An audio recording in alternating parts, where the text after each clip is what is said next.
girl project. Yeah, no more good girl, thank you. Just question a bunch of stuff and let's go.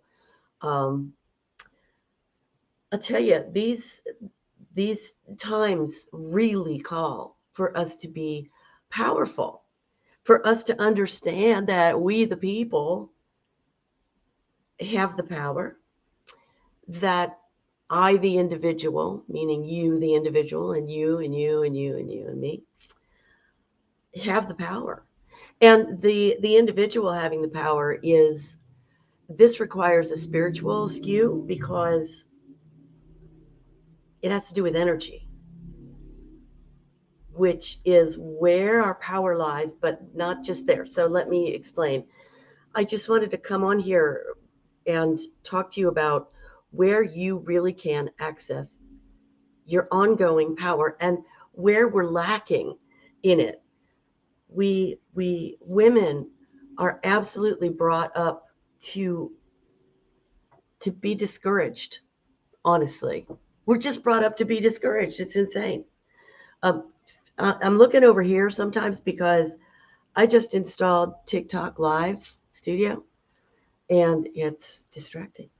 And I want to see if anybody's chatting. So, not yet. Uh,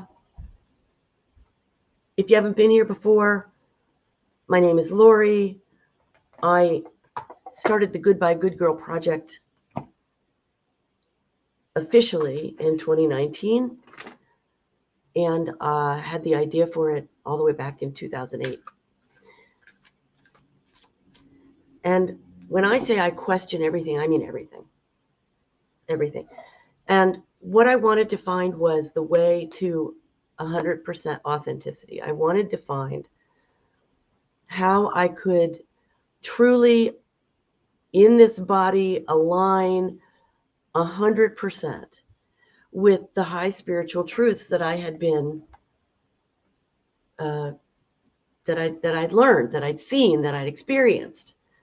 I mean, back in 1988, uh, I was living in Boston, and this man who I was madly in love with, um, he wasn't in love with me, but I was madly in love with him. He said, "You really need to come and meet my guru." And I went, "Oh, that's cute. You know, isn't that something the Beatles are into? Like, that's not a thing, right? It's nothing." And he said, "No, really, she's the real deal." Now, I didn't have a clue. I didn't have a clue what that meant. Real deal. Real deal of what? I don't get it. But anything that he would do, I would try pretty much. So he said, "Well, she's going to be here tomorrow. You should show up at this address and la, la, la. Here's the time and everything." So I show up. And it's this little meeting building in Brookville. It's Brook something. Anyway, in Massachusetts, a little tiny town sandwiched between two other tiny towns, close to Boston, but not like next door. And I show up and I see that everybody's got their shoes all lined up on these bookcases. And so I'm like, okay. So I take off my shoes and I go into this place and everybody's sitting on the floor. I mean, this is 1988, and Mother, as she is called, Amachi, had been coming since 1987. And when I met her that evening, I learned what power actually is. I couldn't define it. I couldn't grab it and hold it and make it mine yet, but I learned what true spiritual power feels like. And it was incredible. So anyway, I'm sitting there and sitting there, and suddenly everybody rises to their feet. So I jumped up because I'll follow. You know, that seems like the right thing to do. And in walks this tiny Indian woman. And my first impression of her was that if she hadn't had that white sari wrapped around her, she would have just would have taken off. When I got my hug from her, because everybody said this is a transformational hug, honestly, all I felt was anger. And I think it's because my mother, my birth mother, had passed away 8 years previous, and I was so close to her, and I was so bereft without her, and I needed her. I needed her, and it was like, where the hell have you been? Because this is the great mother This is one of those embodiments of the great mother of all of us. So the energy around her, I mean, I was angry at night, and then the man I was in love with, he called me, he says, can you give me a ride tomorrow morning? And I said, well, I have to go to work. He said, I'll just drop me before you go. I said, great, sure, fine. And I felt like, oh no, I want to stay. So I went to work, and after work was over, I rushed over for the second meeting of the day. And then I quit my job. It was a temp job. I quit my temp job, and I just went. I just went. And I stayed at her feet, and she went to Rhode Island, and I went with her there. And like, it's wherever she went, I was going. Because the feeling, my every pore had been opened, like every pore was full of light. Absolutely incredible. And that started my active journey, my active spiritual journey, because I felt like I was one with her. Now, I don't mean that I was delusional and I thought I was her, but that was amazing. It was, there are no words for how that felt. I experienced spirit, but through another's body, which is part, if not all, I don't know, of her mission, which is to awaken us to our own divinity. Yeah? Yeah. So I'm going to, I've got the end of a cold. It's really annoying. Makes me snotty. I'm going to pull a card here. Yeah, okay. Thank you, Amma. Amma means mother in many, many, many Eastern parts of the Eastern world. Amachi means beloved mother. The chi part is beloved, revered. What do we need in order to start to feel our oneness with you, Mother? To start to feel, to start to understand that we are one with you. Because that's the whole thing. That's the journey we're on at this evolutionary time in history, which is why our world is and our country is such a mess. What do we need most? Okay, you're saying fourth card. Okay.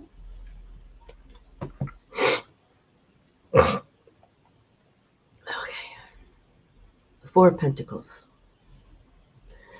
4 is a stable number, but 4 is also about holding on to what is valuable to you. We really must hold on to what lights us up. That's real empowerment. And real empowerment also comes through our understanding that when we hold on to what makes us feel lifted, impassioned, powerful, that's where the power is. And that the next step of that is that we can invite that in. We can hold on to it. We can live it. We can live it. It's amazing stuff. It really is amazing. Now, energy is an interesting thing. Like tonight, I'm feeling very depleted. And as a result, there aren't a lot of people being drawn to watch this tonight.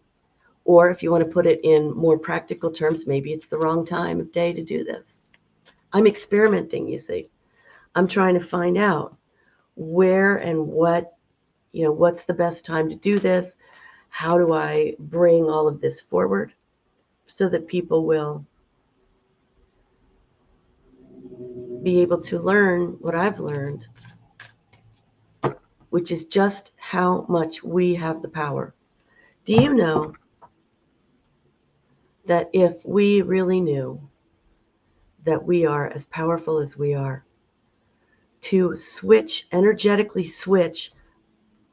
shift reality, we would know that it goes way beyond faith, the kind of faith we've been taught, and it goes right into being co-creative. I hope I'm making sense tonight. I feel like I'm so depleted. And maybe I should just, do a quick reading and call this done. I think that's probably the best idea for tonight. Now, I'm going to be on a program tomorrow about women and empowerment. And I will get that information and I will put it in the comment areas and stuff like that in case anybody watches this and goes, oh, I'd really like to hear more about this. I'll be talking about getting outside of the social shoulds. You see, reality is something that we can shift. Our nature, our entire being is something we can literally shift. We truly can. And even though we understand the concept, we are stuck in this fight, this argument with ourselves, that we have to see what is and then fight it instead of invite what we prefer. Excuse me, something fell down.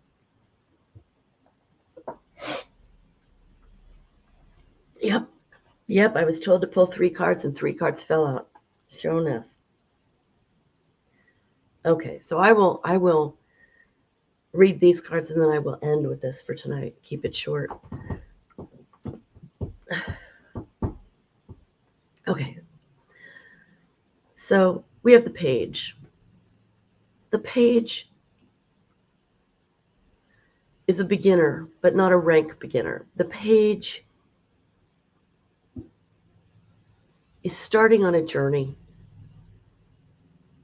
to maturity. Now, that doesn't mean we're all immature, but is starting on his or her way, because the page it doesn't relate to what sex you are. But the pentacles have to do with how we're forming our lives and what we are basing our security on. Now, what I teach is that our security is extremely internal. Extremely. It's closer than we think. I can't remember who I'm quoting. It's closer than hands and feet. If you know who I'm quoting, let me know. So the page goes, I've heard about this co-creativity thing, this manifestation thing, and I've heard about this empowerment thing, but I'm trying to figure it out. And that's important. If it is a passion for you, if it is pushing you, don't let it go. Don't let go. All right? Because what you're going towards is wisdom. You're going into, the more you look for truths that really make sense.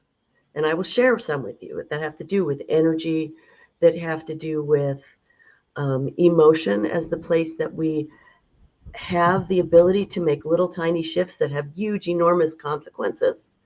Holy cow. You will find that you become the person who can both look back and see all that you've been and all that has enriched you, but you will still be moving forward, always and ever moving forward in your feminine, unlocking mysteries, opening yourself to new thoughts, intuitions, inspiration, which is the feminine. The feminine is where our power lies. And you're going to get to do this in a way that feels like this, where you're mixing and matching and you're pouring from one area into another. You're pouring your spiritual knowing into your mental knowing, and you are trying to come to a place where you say, okay, these are not matching up. Let me understand that the higher thing, what is blocking me from really living it, is a misunderstanding. It's just a misunderstanding. It's not that it's not that I'm damaged. It's not that I have a problem. It's not any of that. It's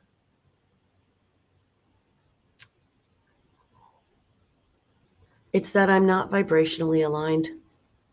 I'm not understanding the laws of the universe. And I'm going to start mixing and matching, and I'm going to start taking a look at what my beliefs are and whether they actually hold up. example. You want an example? Let's see. Um, all right. So at one point in my life, I was homeless, and I was staying with a friend for about a year and a half. And for a lot of that time, I would go out and take a walk, and I would sing high spiritual truths to myself. I would make up songs. And so here I was, dead broke, feeling a lot of shame, feeling really frightened a lot, not knowing how I would get out of this situation or if I would get out of this situation. And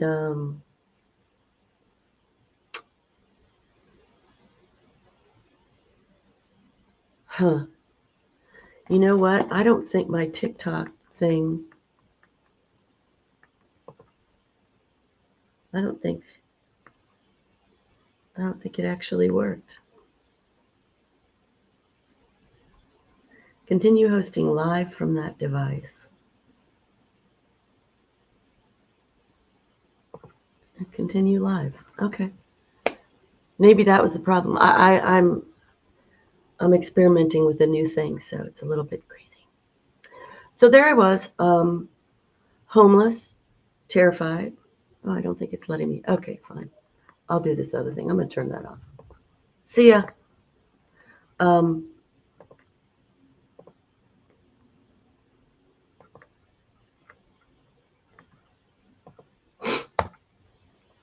let's see if this will let me. Here we go. Here we go. Okay. There we go. Excuse me. All right, so here I am in like the worst, one of the two areas of the worst shape I've ever been in my life. Really challenging. And I went out one day and I said, I need to sing songs of abundance. I need to sing a song of abundance, of the truth of it. Maybe somehow this will help. I wasn't quite sure yet how I was going to get to that, how I was going to get to aligning to understanding that I am abundance. I understood the principle of the concept, but I didn't know how to do it, how to live it. So I made up this song, and it goes, you know what I want, you know what I need. Sorry, I've got a cold. You know what I want, you know what I need. You know what I want, you know what I need. You give it to me. You know what I want. So I'm singing this song as I'm walking. And it did make me feel better. I was still broke. I was still homeless and living with a friend. But it made me feel better. What I didn't know at that time was the principle of energy.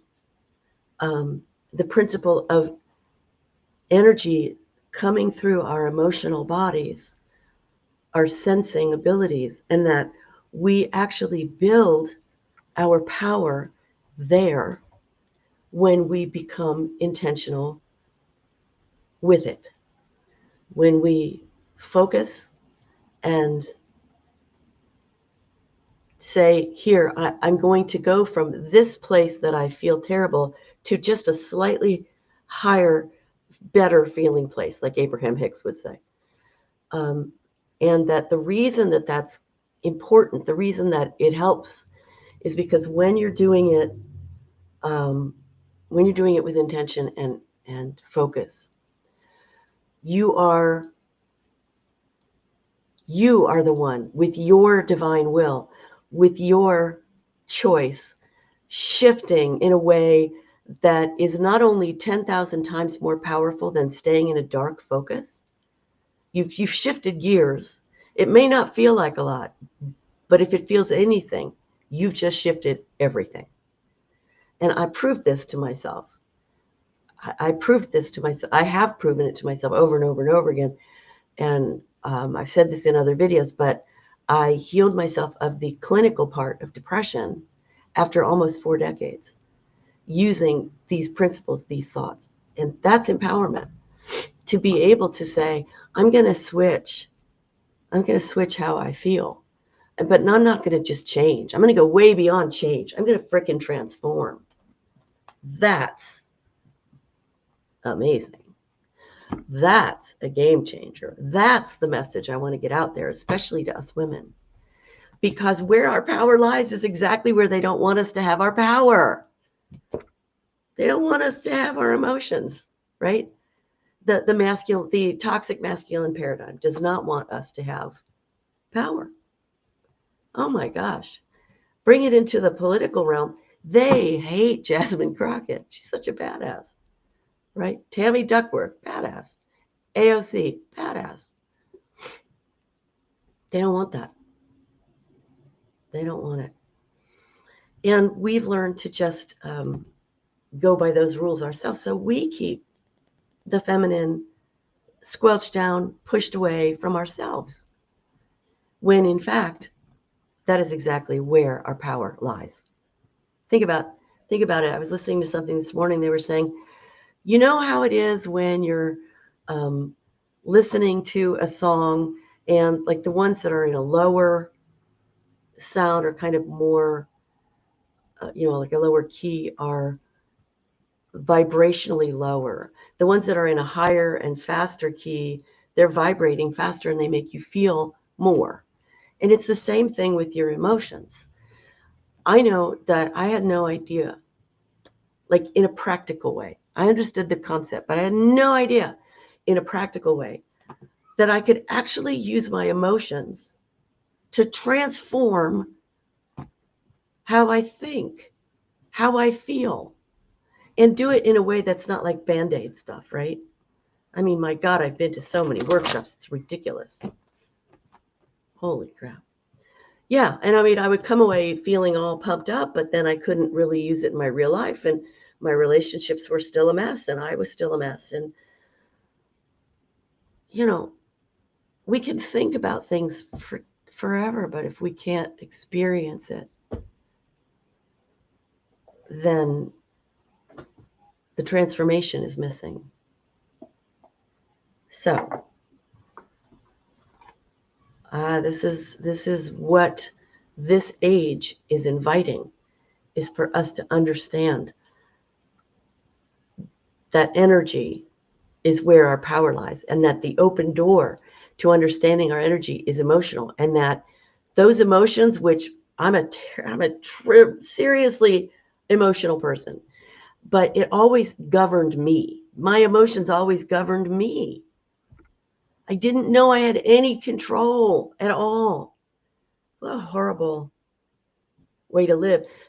The truth is, if there is anything that you're focusing on that really is hurting, that really puts you down, that's disempowerment central.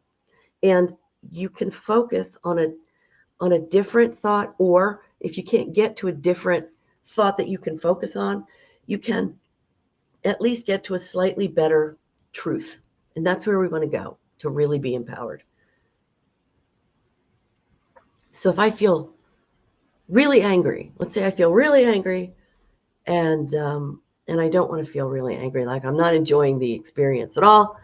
It's not helping me. I'm not able to use the anger to be a leaping off place to make me more productive or whatever. It's just anger, and it's not taking me anywhere. Then I may go, okay, so I feel really freaking angry. I can't take this. What's happening in this country is fucked up. I can't take it. My God.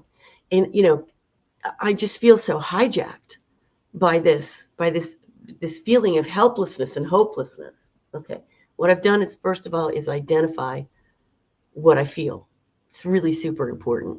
And if you're feeling something that you don't want to feel, there's probably an aspect of I can't in it. Hopelessness, helplessness, those are I can'ts, right? I can't do anything. I can't be anything different. I can't make things change. So that's a sticky place. Just understand that that's a sticking place. So here I am in this state of emotional, so upset, so frightened, so angry, so feeling so hopeless and helpless. All right. Now I don't want to feel like this, but I also don't believe in pretending that I don't feel what I feel. So, okay. Let me invite in a little piece of light to join it. Okay. So, first of all, wow, the fact that I'm aware, the fact that I'm aware of this anger, that's pretty freaking cool. That's good. Okay. How does that make me feel inside? Doing this work, you have to be focused on if there are any internal shifts, whether they're something you sense, your emotional shift, your muscles relaxing or tensing. We're looking to experience the truth that you have the ability to shift anything, any reality. But that's too big a concept, so we have to start with us. And we always are with that. That's the only reality we ever shift, honestly. But enough of us do it, and you watch what happens in our world, and it's happening. It's happening. We're going to get through all this crap in this country. We are. And I'm very fortunate to have that knowing. But I get off track here. So here we are. Okay, so my God, I'm aware. I got to it. I understand what the feeling is. It's hopelessness. That I can't has got me.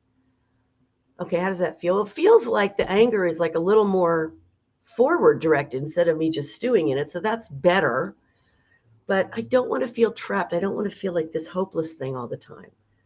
I want to feel empowered no matter what is happening in my life. I don't care. I want to feel empowered. Okay, so I know about empowerment that what it is really is freedom, freedom to be. So, is there anything I can think of right now that would address this twist in my gut? No, it's just there. I'm just going to let it be there.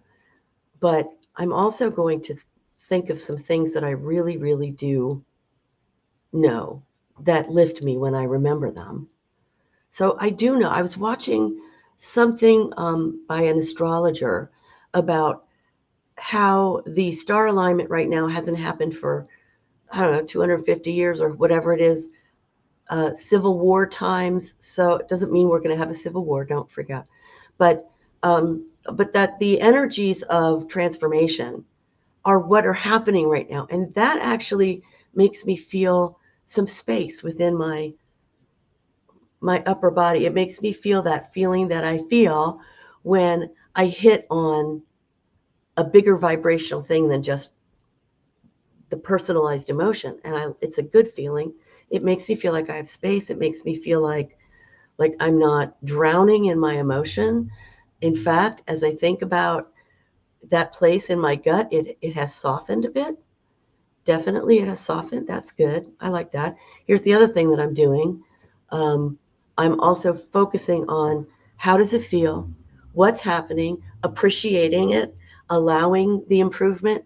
These are all aspects of doing what I call the 1% solution, which is all about not pretending you feel something you don't want to feel, but it's also about inviting in the light, which shifts you, and you suddenly come to realize, holy crap, I have the power. I've got it. I've got all the power. Really cool. So I suddenly feel better, but I still feel kind of an emptiness. Like, isn't there something I can do? And, there is something I do every single day, which is I bring my light into the world. And I mean, it may seem really small to me some days, but I know that as a vibrational aspect, it's huge because this is a world that is not based on authenticity, but I am. This is a world that is not based on kindness, but I am. And so vibrationally, I am teaching every minute, every single minute. And I'm so insightful that when I'm responding to people and I'm responding to their emotional body, they don't know it, but I'm responding to their emotional vibrational set point. And I'm aligning with them through my light. I'm not trying to change them. I'm just trying to connect in a way that doesn't make them feel vibrationally attacked or challenged. It's an interesting thing. I started with this many, many years ago when I realized that communication is not done with words. It's done with a smile. It's done with letting somebody talk. It's done with. I had a friend when I was a kid who she was really not okay with physical contact. Like hugging her was out of the freaking question. It was just like, no, she didn't want that at all. And I wanted to show my love. I loved her. And I wanted to be able to touch her hand or give her a hug sometimes, and she would not. And so that's when I started just like reaching out vibrationally. It was just this sort of response. And that's when I learned a little bit about energy and how we can give our love by not necessarily doing it our way, you know? Now, if I were in a relationship with somebody like a love relationship, they better like hugs because otherwise we're not going to be in a relationship together. But I think you see what I mean. It really is all about energy. And can you allow yourself to love? And then can you translate that love according to what the other person needs? And I'm not talking about doing the traditional feminine thing of let me ignore my own needs. Please don't hear that. One of my needs is to love, is to reach out and see and make people smile, cause them the opportunity to smile, cause them the opportunity to soften, to connect, to not be scared. And so part of that is how I translate my energy. Okay. Anyway, you can shift anything in your entire life. And your empowerment, we tend to think of empowerment as that thing where, yeah, learn how to speak up, learn how to set your boundaries. These are fantastic things to learn. Amazing. But if you want to really live them, instead of have to constantly remember, oh, I better do that thing. You don't want just change. You want transformation from the core. That's what you want.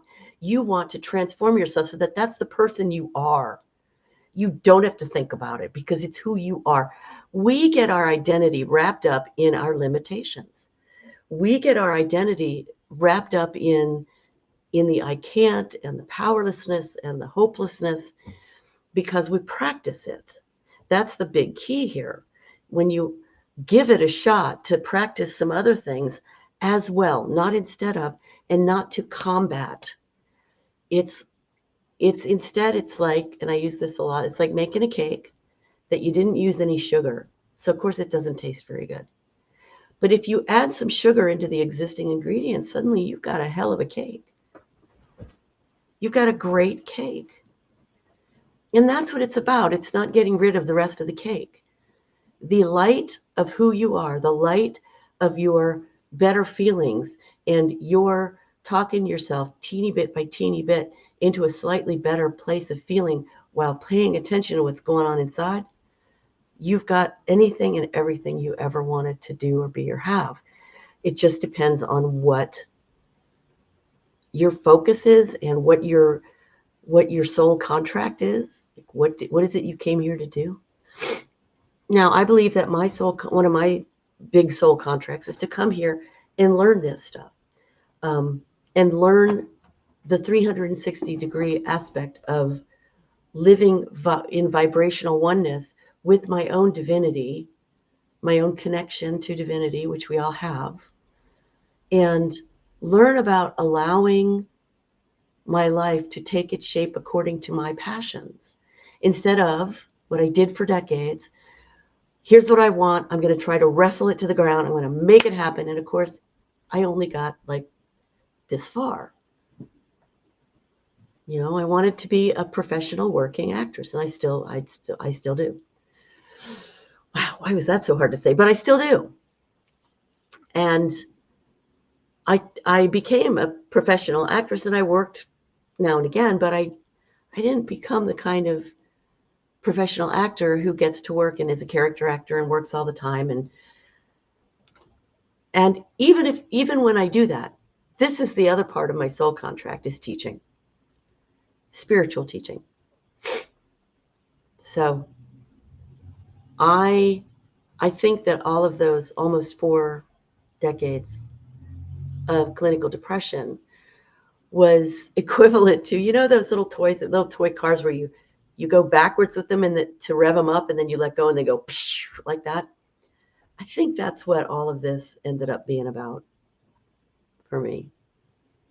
Was it comfortable? Hell to the no. I had 3 nervous breakdowns in my life. And being depressed was my identity for so long. And I knew that I had to build my life with the awareness that my mental health came first. That's not a bad lesson to learn, but I didn't learn the concurrent lesson of you can switch your mental health. You can make inroads into transforming the nature of this 1% by 1% by 1%. And why is it 1%? Because you can't go 0 to 100. You just can't. That's why for many of us, affirmations just don't work.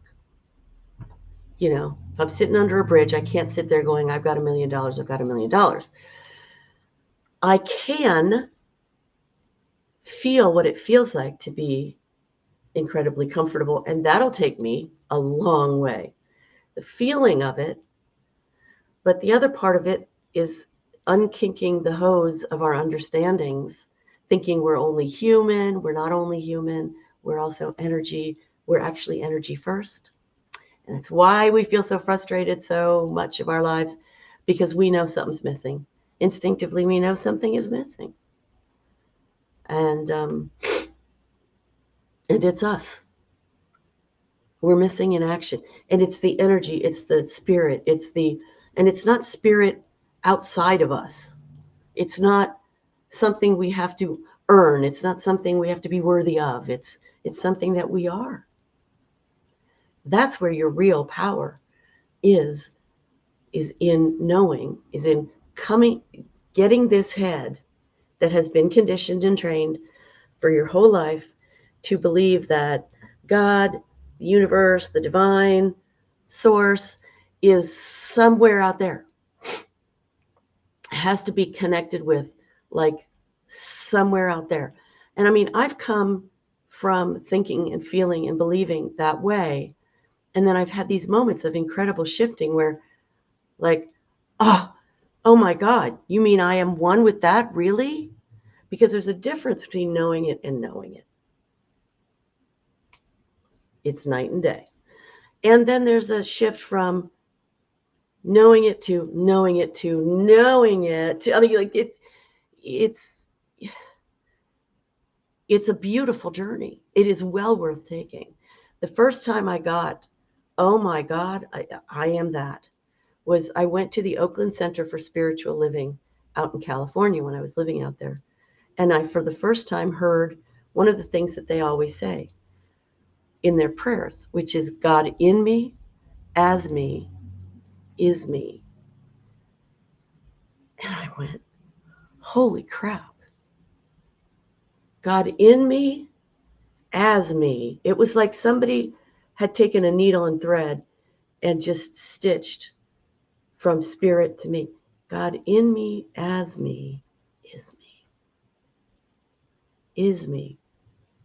So that was the first of a number of steps into owning the energy that is us, that is that part of us that we have not learned to own and use. And we can access all of that through our emotions, through our senses, and that's where we have to go for that. But you have the power. You are limitlessness. You are joy. You are abundance. That's who you are. So the work is not to become better. It's not to become less of a mess. You can be a mess and still come to understand, oh my God, I'm one with that. And that'll clear up your mess faster than you beating up on yourself or going to places like workshops where they're going to tell you what's wrong with you. There's nothing wrong with you.